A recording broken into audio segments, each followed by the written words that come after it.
Eterno Deus e Pai que nos altos céus habitas, obrigado porque até a tua casa de oração nos achegamos, agora para buscar forças, e agora queremos convidar a tua presença para continuar em nosso meio. Esteja com os dízimos e as ofertas de cada adorador também, e com o culto divino, em nome de Jesus. Amém. Então, com reverência, irmãos, vamos colocar de joelhos e vamos falar com Deus.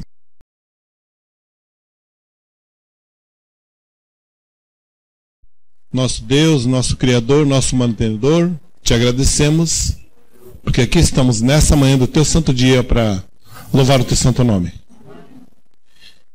Em primeiro pedimos que nos perdoe onde falhamos, porque somos fracos e frágeis, mas pedimos que fique conosco durante a programação que se segue. Abençoa cada um dos que aqui chegaram, aqueles que aqui não puderam chegar também.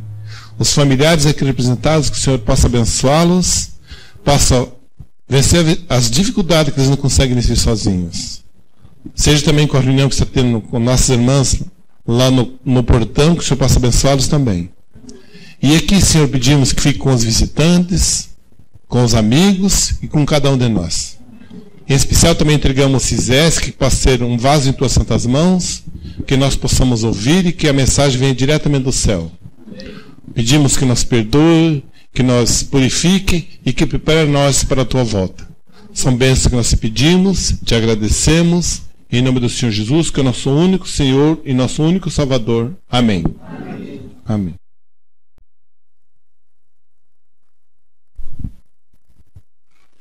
Bom dia.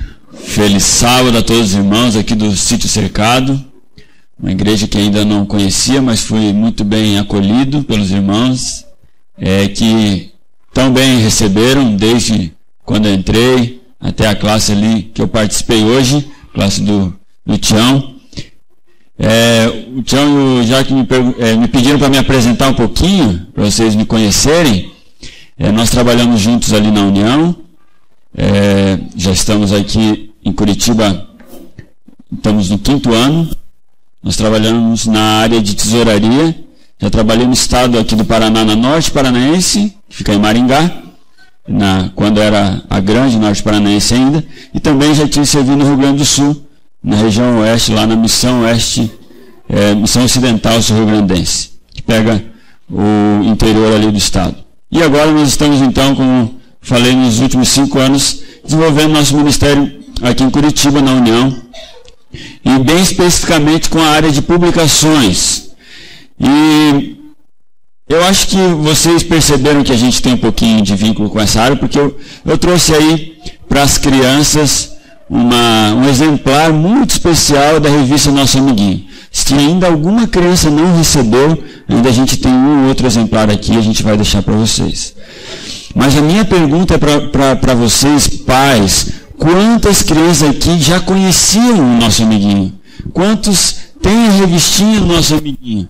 Vejo poucas mãos. Poucas mãos. Esse é um material que a igreja produz com todo carinho para as crianças. Veja que ela se preocupa com todas as áreas da criança. Até mesmo, vocês podem ter percebido que esse é um exemplar especial, feito em inglês, para o aprendizado das crianças, já despertarmos no mundo que nós vivemos. A necessidade do inglês é muito grande. Então nós temos um periódico muito especial. Nós temos a revista ela em português, para aqueles que já conhecem. No passado era muito mais gente que tinha, né?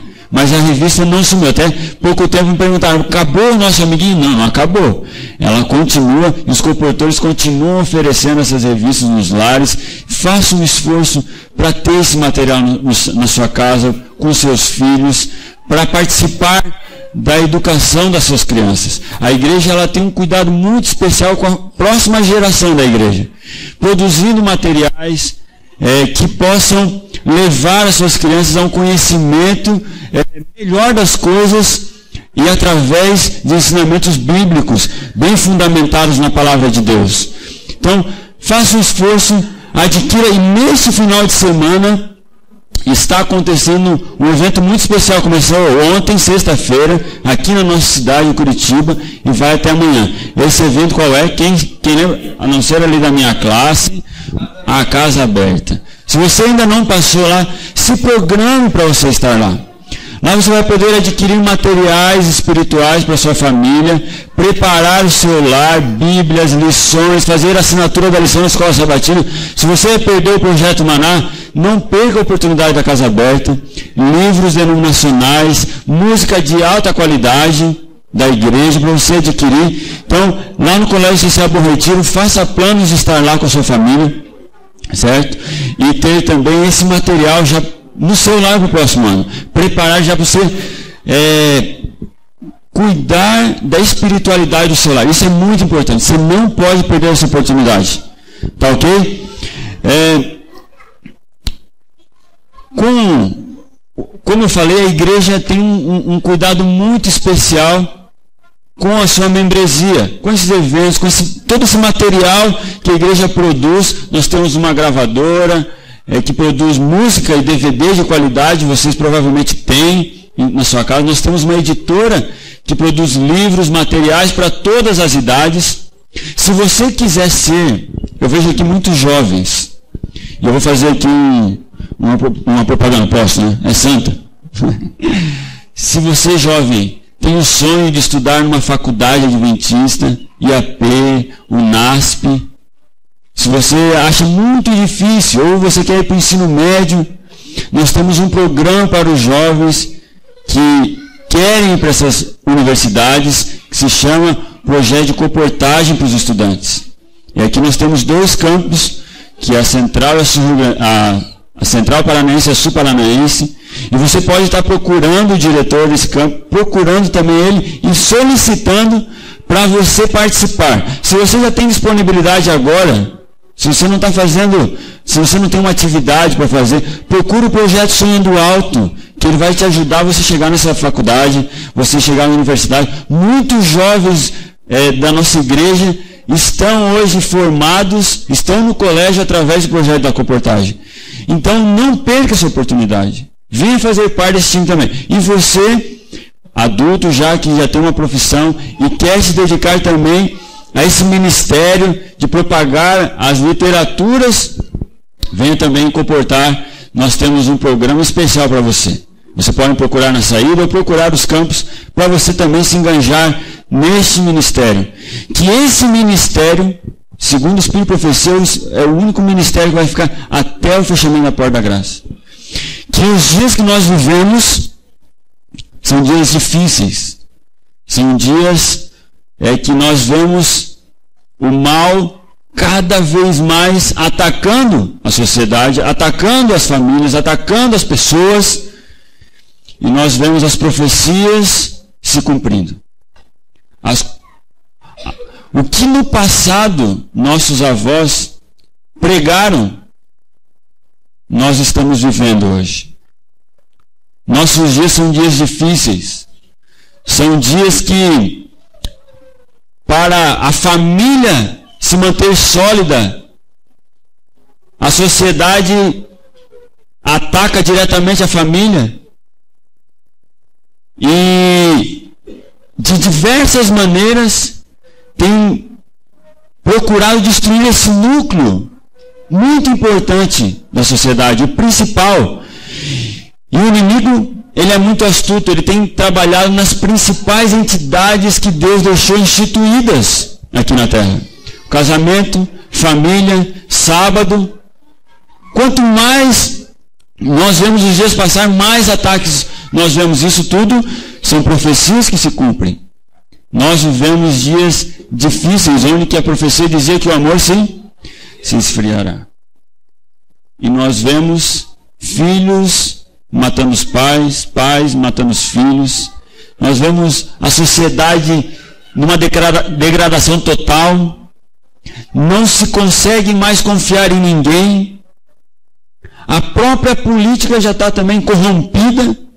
Nós somos reféns de todo um sistema, um mundo que está indo em colapso, que está entrando, agonizando, não aguenta mais. A natureza, nós estamos agora passando alguns dias, nos Estados Unidos está acontecendo mais um tornado, um tufão que está passando por lá. Que tragédias que nós vivemos nos nossos dias. Sinais que vivemos no tempo do fim. Mas nesses dias, a profecia diz que alguém viria. E antes de nós abrirmos a palavra de Deus, eu quero convidar mais uma vez você a orarmos, pedir a iluminação dos céus, para entendermos o que a Bíblia nos diz. Vamos orar? Bom Pai, agora iremos abrir a Tua palavra, Senhor. Abra a nossa mente, abra o nosso coração. Fala-nos, enche nossa vida com o Teu poder, Senhor. E que nós possamos estar abertos para entendermos as Tuas palavras. Esteja com a Tua igreja, bom Pai. Em nome de Jesus, amém.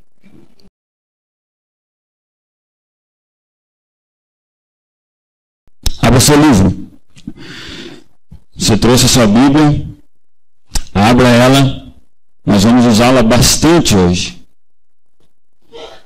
No livro de Malaquias, no capítulo 4, existe uma profecia muito importante para os nossos dias. Malaquias aqui, ele profetiza sobre os dias que nós vivemos. Dias difíceis. Dias que muitos estariam procurando um sentido para a vida. E no versículo 5, ele esclarece quem viria nos nossos dias. Você está com a sua Bíblia aberta?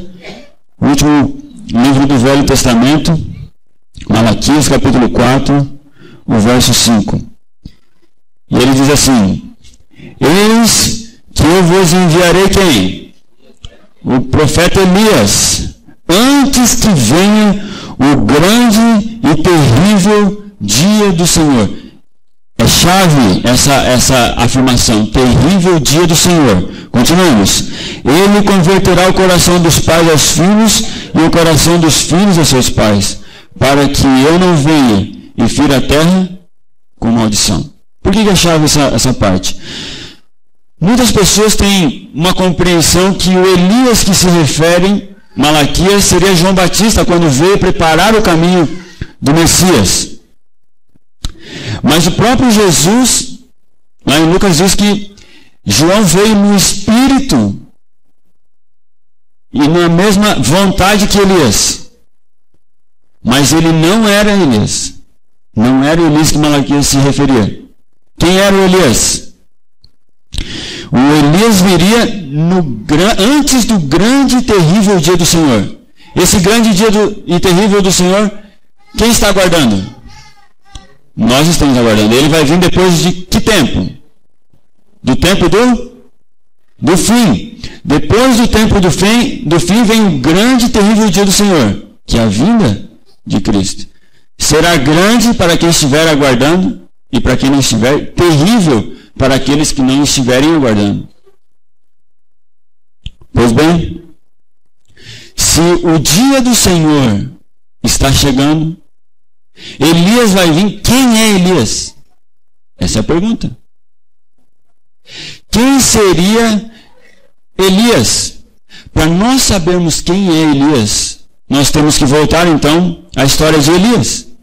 Vamos ao livro de 1 Reis. Abra sua Bíblia. E vamos analisar a história de Elias.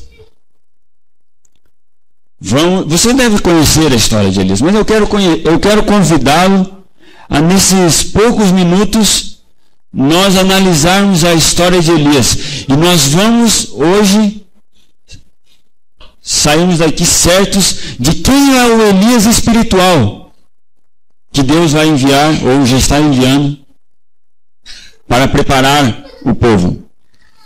1 Reis, no capítulo 16, começa relatando a situação que Elias se encontrava, o contexto que Elias estava inserido. Vamos lá? Era no reinado de Acabe, vocês lembram? Versos 29 do capítulo 16 diz assim, ó: Acabe, filho de Onri, começou a reinar sobre Israel no ano 38º de Asa, rei de Judá. E reinou Acabe, filho de Onri, sobre Israel e Samaria 22 anos. fez Acabe, filho de Omri, o que era mal perante o Senhor, mais do que todos os que foram antes dele.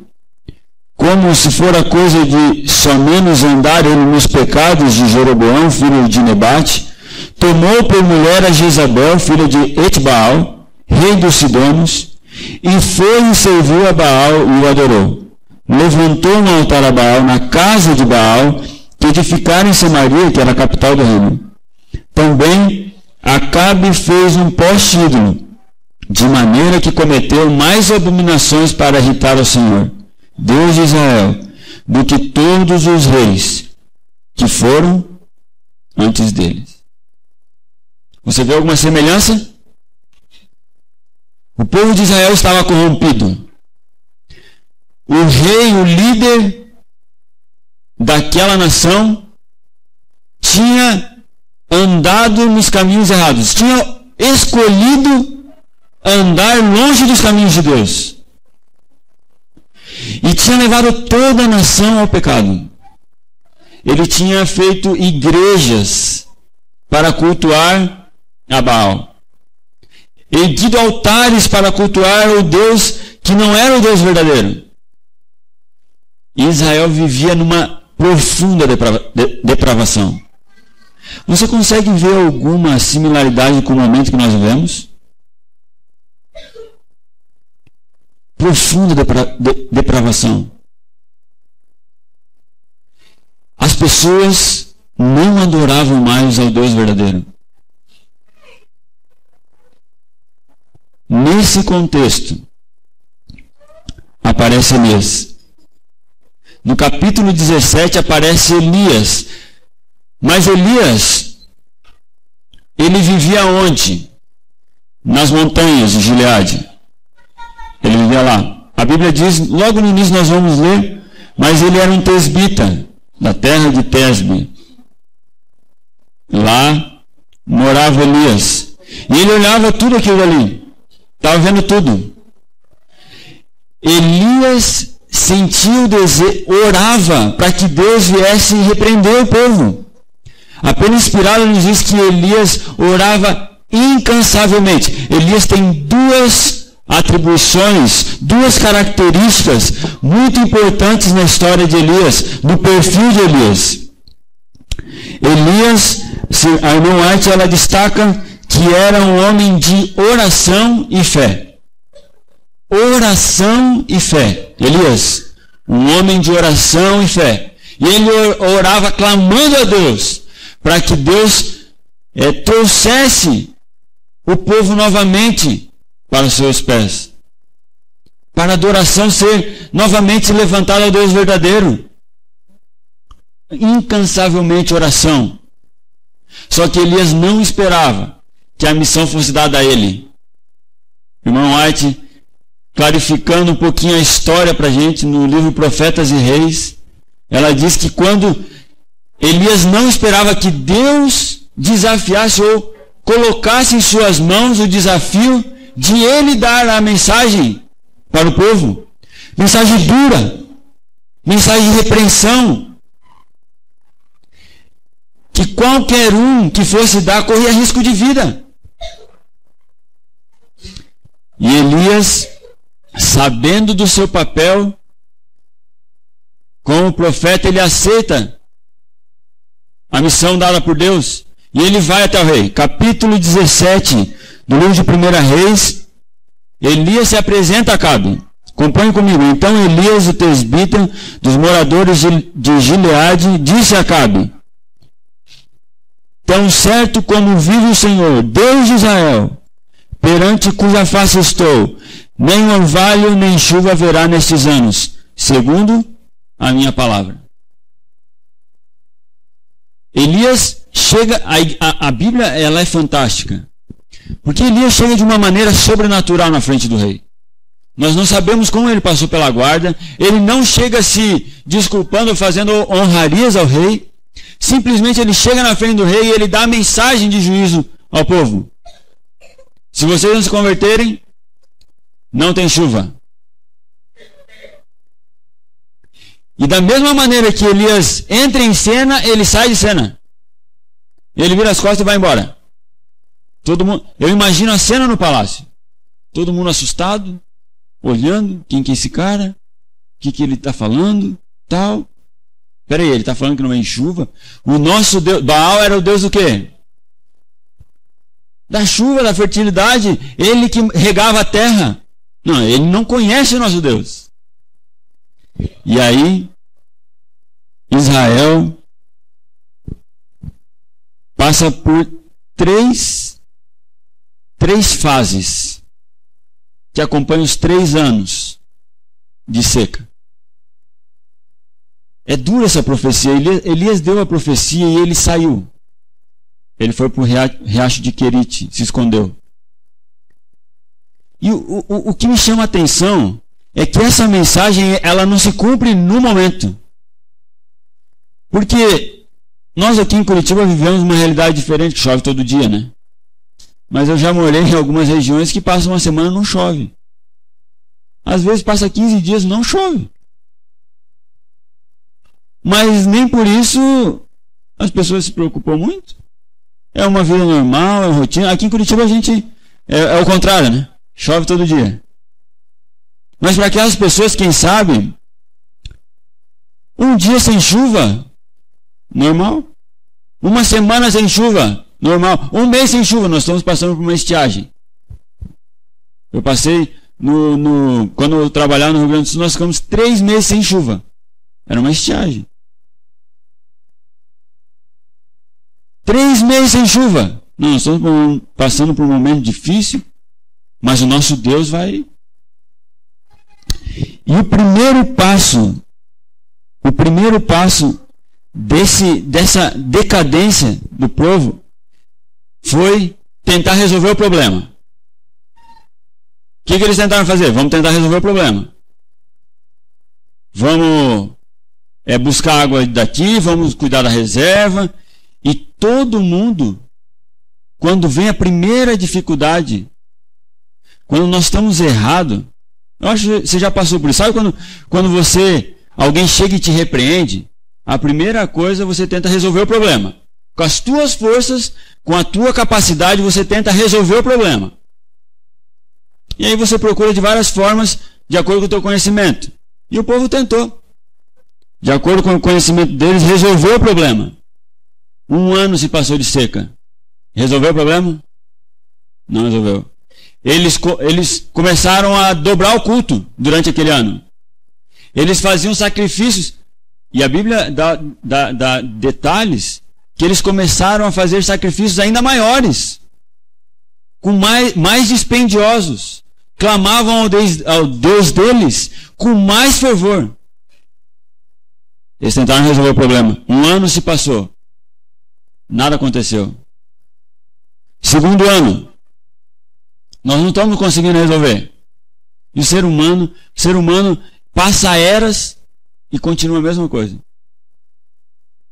Eles não conseguiram resolver o problema, eles começaram a achar o quê? Um culpado.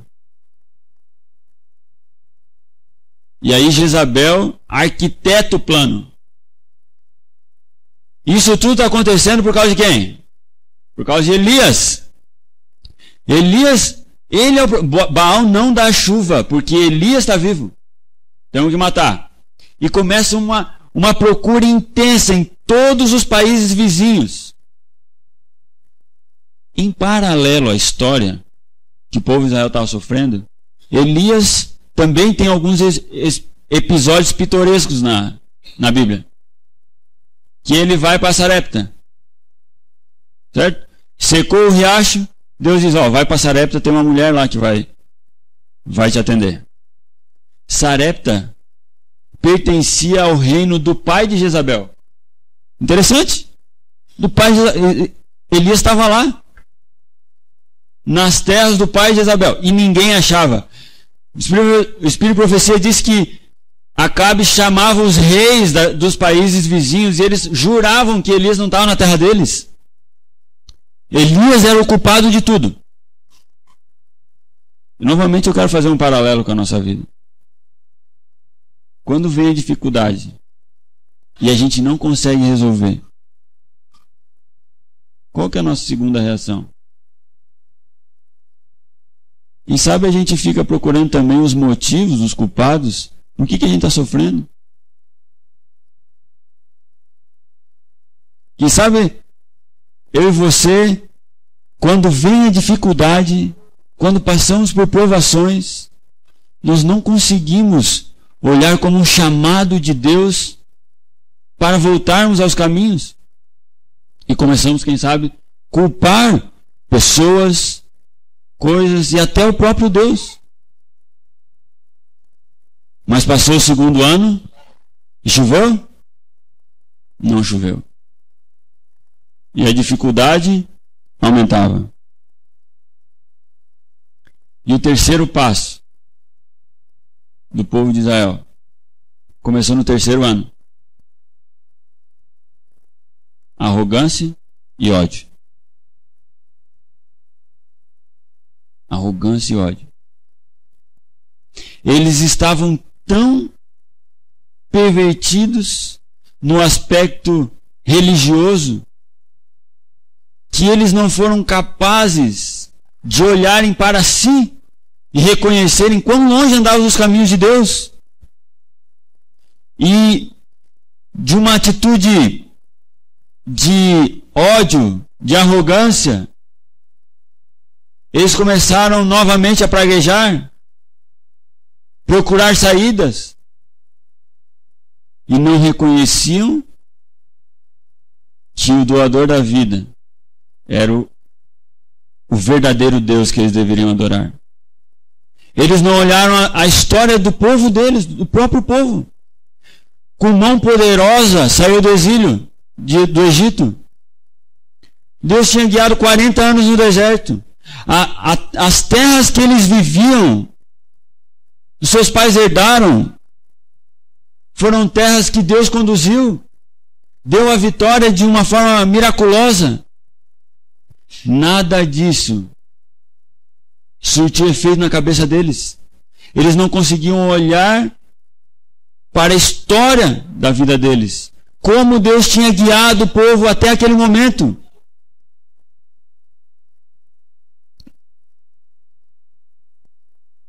E nesse momento, quando nós passamos por 3 saídas e não lembramos, só tem uma saída. Só uma saída. E está na Bíblia também, no livro de 2 Crônicas, um pouquinho para frente, abra sua Bíblia. 2 Crônicas 7, capítulo 7, versículos 13 e 14. Quantas mensagens Deus já tinha trazido para aquele povo. E uma delas se encontra nesses versos. Se eu cerrar os céus de modo que não haja chuva, ou se ordenar os gafanhotos que consumam a terra, ou se enviar a peste entre o meu povo. E aí vem as palavras que todos já conhecem. Se o meu povo, que se chama pelo meu nome, se humilhar e orar e me buscar e se converter dos seus maus caminhos, então eu ouvirei dos céus, perdoarei os seus pecados e sararei a vossa terra.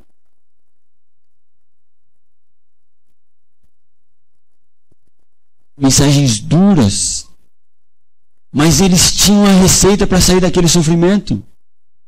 Eles tinham. O profeta já tinha deixado, se vocês querem sair do sofrimento, vocês precisam fazer o quê? Buscar a Deus, se humilhar, orar. Deus ouviria. Deus não queria o sofrimento do seu povo. Deus estava com o coração aberto para ajudá-los, para salvá-los, para tirar daquela situação. Mas o povo não queria. O povo era duro. E aí, volta lá para a história de Elias. 1 Reis, capítulo 18. Volta. Quem que aparece na história de novo? Elias. Capítulo 18, verso 1, nós vamos ler alguns versos. Diz assim: muito tempo depois, veio a palavra do Senhor a Elias no 3º ano, dizendo: vai, apresenta-te a Acabe, porque darei chuva sobre a terra. Partiu, pois, Elias a apresentar-se a Acabe, e a fome era extrema em Samaria. Era extrema. Acabe, se você continuar lendo, Acabe já tinha saído com um servo para procurar água. Acabe já não estava preocupado mais com o povo, ele estava começando a se preocupar com ele mesmo, que já estava chegando no palácio aquela sede. Ele estava preocupado que o gado ia morrer, que os cavalos iam morrer, e ele sai com Obadias, o servo dele, para procurar água para a casa dele, para que não se acabasse tudo. E aí Elias aparece. E Elias marca um encontro com Acabe. Ele encontra Obadias, o servo, e diz: avisa lá o rei que eu vou aparecer. O rei, quando recebe a notícia, fica um pouco assustado, mas tá bom, vamos falar com Elias. Elias aparece e Acabe deve ficar com aquela cara chocada, com ódio no coração. Mas o temor de Acabe, Elias estava na frente de Acabe. E Acabe não tenta matar Elias. E Elias marca então o ápice dessa história, que é o encontro aonde? No Carmelo. Elias convoca todo o povo para estar lá no Carmelo. Lá ele iria desafiar os profetas de Baal. 450 profetas de Baal, mais 400 de Astarote. Os mensageiros correm o reino para anunciar do embate. Imagina essa notícia chegando nos dias de hoje. O povo todo se alvoroçou. Todo mundo queria saber o que ia acontecer. Era algo histórico, inédito que ia acontecer. Todas as pessoas foram. Todo o povo estava reunido na planície do Carmelo. O Carmelo era uma cadeia de montanhas que tinha uma vista muito boa para quem estava embaixo e conseguia ver os gumes. E vários altares foram construídos no Carmelo. Inclusive, tinha um altar de quem? Do Deus verdadeiro, que estava destruído. E aí, a história nos relata que quando o povo todo chegou, Elias tinha uma mensagem para o povo. Elias começa o evento do Carmelo de uma maneira chamando o povo, falando com o povo. E está no versículo 21 do capítulo 18. Elias chegou a todo o povo e ele disse assim: até quando cocheareis entre dois pensamentos? Se o Senhor é Deus, seguiu. Se é Baal, seguiu. A mensagem de Elias era: até quando vocês vão ficar tentando descobrir quem que é Deus? Se vocês acham que Baal é Deus, segue Baal. Mas se Deus é o Deus verdadeiro, segue a Deus. O que o povo respondeu? Não respondeu nada.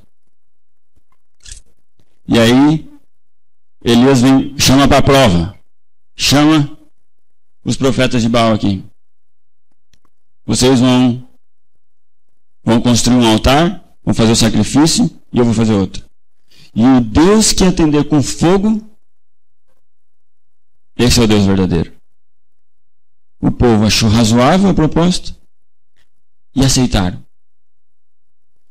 E as próximas cenas do Carmelo, Espírito de Profecia, assim, fala de uma grande batalha espiritual, que se fosse descortinado, os anjos de Satanás estavam tentando de alguma maneira colocar fogo. E eles teriam poder ou não teriam? Teriam? Satanás próprio estava tentando botar fogo naquele altar, mas Deus tinha colocado limites em Satanás.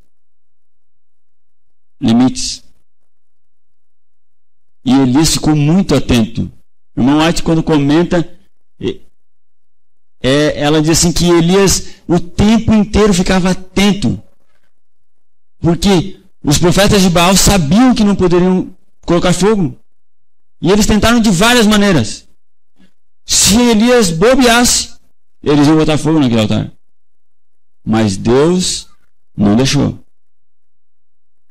E eles passaram o dia. Não conseguiram. Você conhece a história. Chegou a hora do sacrifício da tarde. Elias faz oração. E o que acontece? Elias ali, desde a reconstrução do altar, ele leva o povo a relembrar a história. 12 pedras. Relembrando das 12 tribos que Deus havia constituído. O próprio altar que eles já tinham adorado, o Deus verdadeiro, ele reconstrói no mesmo lugar. E aí Deus, de uma maneira miraculosa, demonstra o seu poder para o povo. E o que o povo exclama? Só o Senhor é Deus. Fantástico. O povo reconhece que só o Senhor é Deus. Depois disso tudo, o povo desce, Elias avisa, Acabe, vai chover. E ele volta pro morro para orar. E ele manda quantas vezes o servo lá para ver se já ia chover? 6 vezes e nada, não tinha nada. Mas Elias era um homem de oração e fé. Oração e fé. Ele falou que ia chover antes. E Deus não tinha falado para ele que ia chover. Elias, com fé em Deus, disse: Acabe, vai chover, desce. Volta para o palácio. Na 7ª vez, aparece uma nuvem, tamanho da mão. Elias vai, desce, e começa a chover. Chuva como 3 anos e meio não fazia. Chuva, chuva, chuva. Povo feliz. Elias, num ato de humildade, a Bíblia relata, ele conduz a carroça de Acabe, porque ele não conseguia enxergar o caminho. E Elias leva até o palácio Acabe. Acabe chega, conta o que aconteceu para Jezabel. Elias esperava um arrependimento, uma reforma imediata no povo. Elias achava que ali tinha acabado tudo. Que o povo já tinha reconhecido que Deus era o Deus verdadeiro. E que agora todo o povo iria adorar o Deus verdadeiro. Elias se deitou na porta do palácio para dormir. Deitou ali. E logo em seguida, chega um mensageiro para Elias. Elias, Jezabel vai fazer a mesma coisa que você fez com os profetas de Baal. Ela vai te matar. Os passos de Elias até aqui, se você ler na Bíblia, todos eles foram dados com a ordem divina. Elias, vai e fala para Acabe. Elias foi e falou. Elias, agora você vai para o riacho de Querite. Ele foi. Vai para Sarepta. Ele foi. Se apresenta a Acabe. Ele foi. Mas agora Elias toma uma decisão sozinho. Ele foge. Elias foge. No capítulo 19, conta isso daí. No versículo 3, na minha Bíblia, começa com uma palavra. Sua também. Qual que é a palavra? Elias teve medo. Elias teve medo. Como pode Elias, após de toda a contemplação do poder de Deus, ter medo? Elias teve medo e fugiu. Foi para o deserto. Deixou o servo dele antes de entrar no deserto. E ele, um dia para dentro do deserto, caminhando. Fugiu. A ordem divina não era para Elias fugir. Deus poderia salvar Elias de Jezabel, sim ou não? E Elias fugiu. Como um homem de oração e fé foge.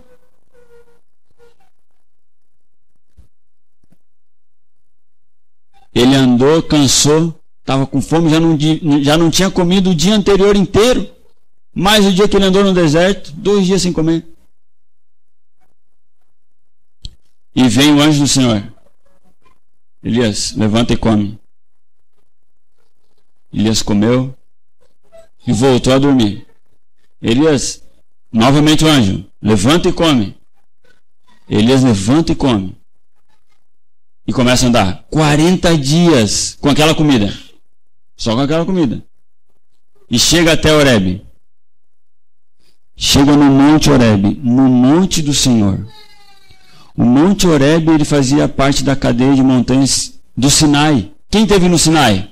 40 dias. Moisés. Quem passou pelo deserto 40 dias? O próprio Cristo. E agora Elias está no Monte do Senhor, em Horebe. E para mim, este é o momento mais impactante na vida de Elias. Sabe por quê? Elias até então tinha visto um Deus de grandes maravilhas, de muito poder, de coisas assim que ele nunca tinha visto, de eventos fora do comum, miraculosos. E aí, Elias entrou numa caverna no Monte Horebe. E o Senhor aparece a Elias. E ele pergunta, capítulo 19, verso 9. O que fazes aqui, Elias? Que pergunta dura. O que fazes aqui, Elias? A resposta de Elias foi, Senhor, eu tenho sido zeloso pelo Senhor, Deus dos exércitos, porque os filhos de Israel deixaram a tua aliança, derribaram os teus altares e mataram os teus profetas à espada. E só eu fiquei, Senhor. E ainda procuram tirar minha vida. Tinha justificativas, Elias? Eu não sei se você está conseguindo, mais ou menos, se colocar no lugar de Elias. Será que em algum momento Deus não está te perguntando o que você está fazendo aqui?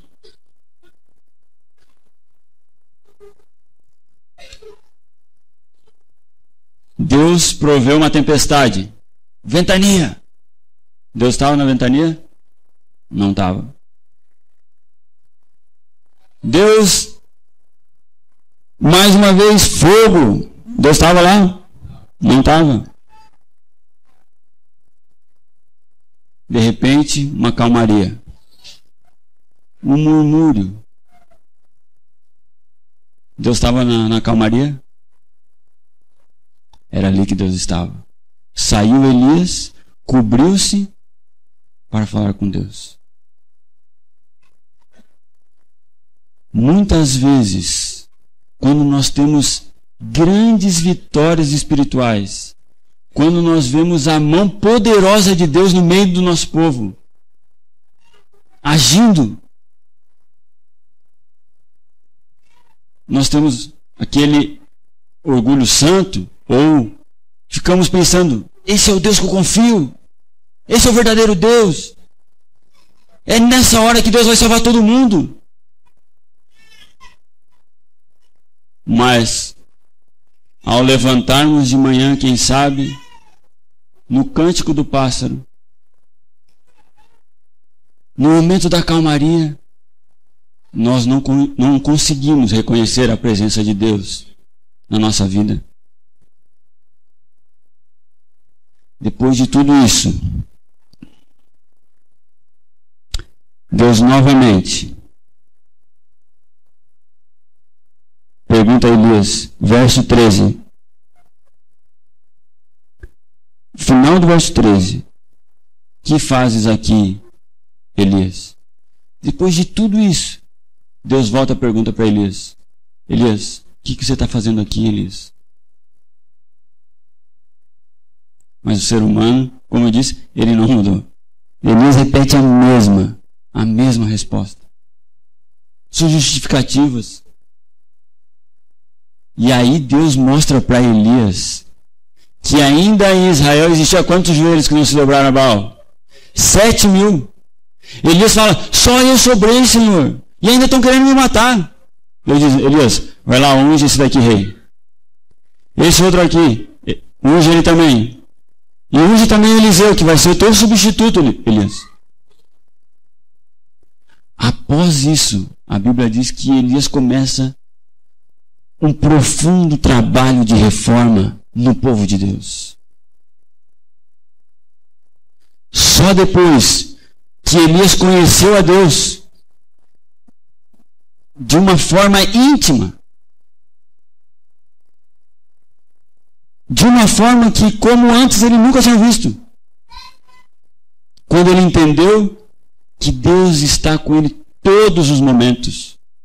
Apesar de nós cairmos, apesar de muitas vezes nós entrarmos em profunda depressão procurando onde está Deus.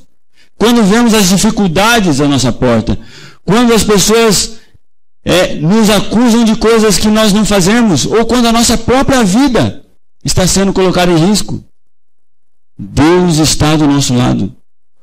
Deus está conosco em qualquer momento da nossa vida. Agora pergunta novamente, quem é o Elias? O Elias sou? Quem é o Elias? Sou eu. E a pergunta de Deus hoje para você, Deus hoje está visitando a sua casa. E Ele pergunta para você, o que você está fazendo aqui, Elias? O que você está fazendo aqui? Dura pergunta.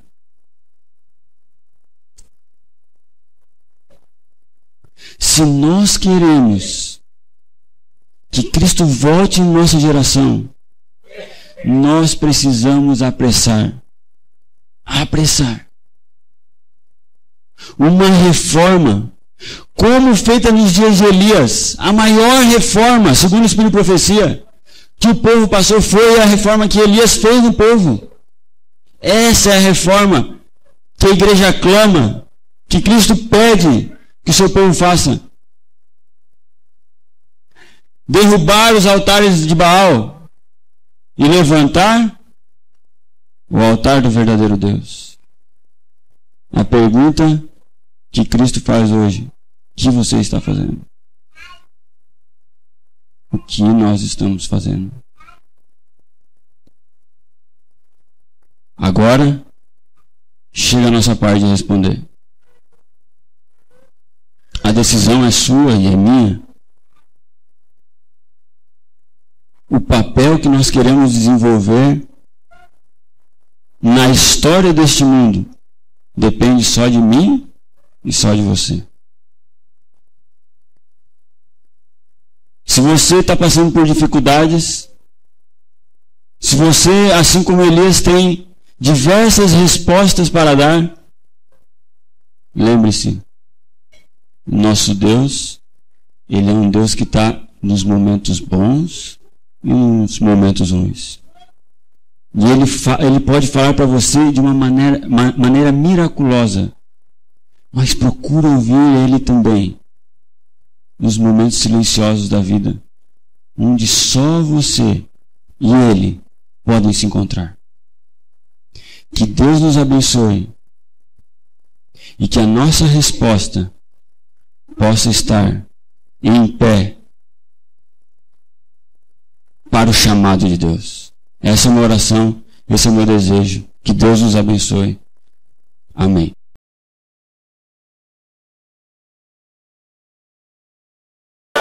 Oramos. Eterno Deus e Pai, obrigado porque o Senhor esteve conosco até agora. Senhor, obrigado porque o Senhor falou ao nosso coração. Agora, Senhor, nos despeça em segurança nos teus caminhos, meu Pai, para sermos Elias nesses dias difíceis que vivemos da humanidade. Esteja com cada membro, com cada irmão, Senhor. Seja com aqueles que também não puderam vir, tu sabes os motivos. Guia-nos nos teus caminhos, meu Pai. Em nome de Jesus. Amém.